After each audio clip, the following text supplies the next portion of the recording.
we reach out to the local groups and the community groups right at the beginning and make sure that those frontline communities are at the front lines of the national conversation and debate.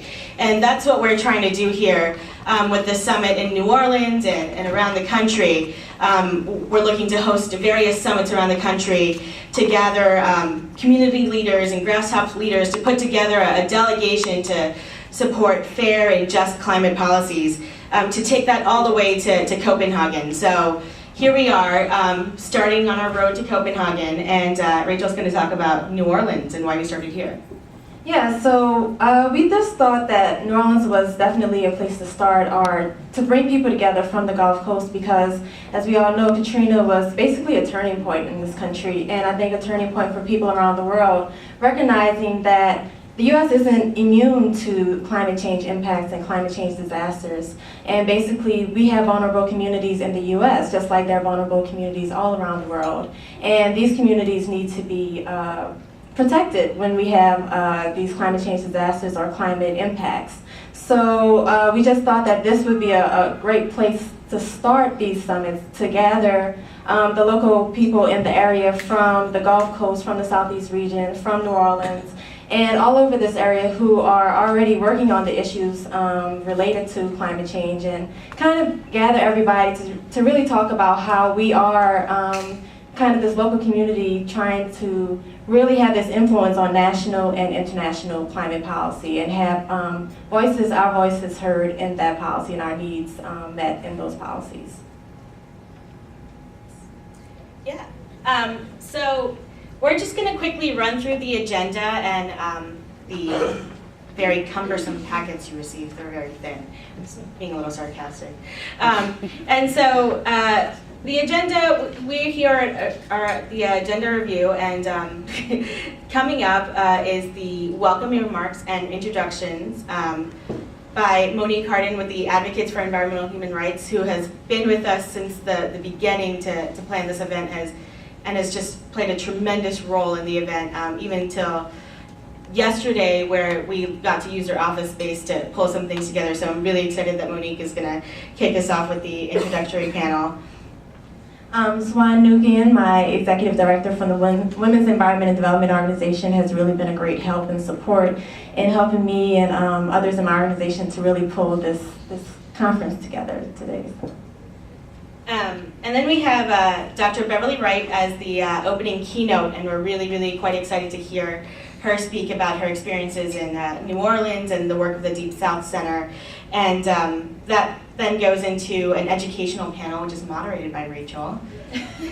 Yes, so the educational panel, we have a lot of great speakers, mostly local speakers, and we're basically going to be going through the urgent international climate crisis, really how we're connecting the global to the local, looking at how communities are affected both here and abroad, and then going into how can local advocacy really inform the international climate talks.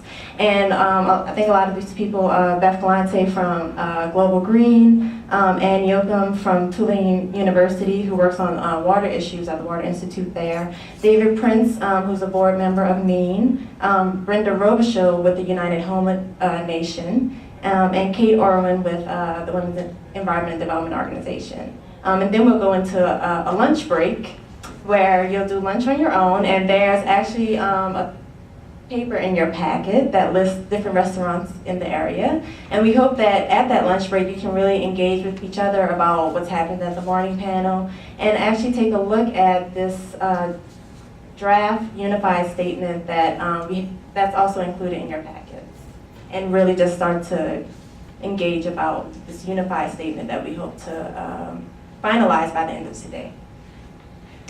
And throughout the day, people will be meeting people and talking about what their work is and how they could work together. But we wanted to carve out some time just to have organizations talk about their work and themselves when we come back in the afternoon. And then highlight a few community efforts here. We have Pam Dashiell from the Holy Cross Neighborhood Association. And then we have Amanda Moore from the National Wildlife Federation talking about coastal restoration work that's going on in the Gulf Coast here. We then go into what is really a critical part of this conference, and that's the unified statement, and we want to use this as a vehicle to unify our work and to do future advocacy campaigns and lobbying and press work, and it really just to build a foundation to work together in the future.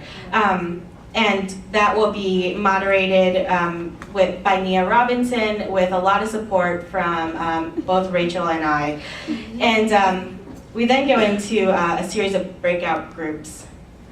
And these breakout groups are really to try to learn ways in which we can use this advocacy tool. So the unified statement being this advocacy tool, how can we use it in different ways? In online advocacy and legislative action, with media advocacy and coalition building, how can we begin to really use this unified statement to start to inform the national and international debate around climate change?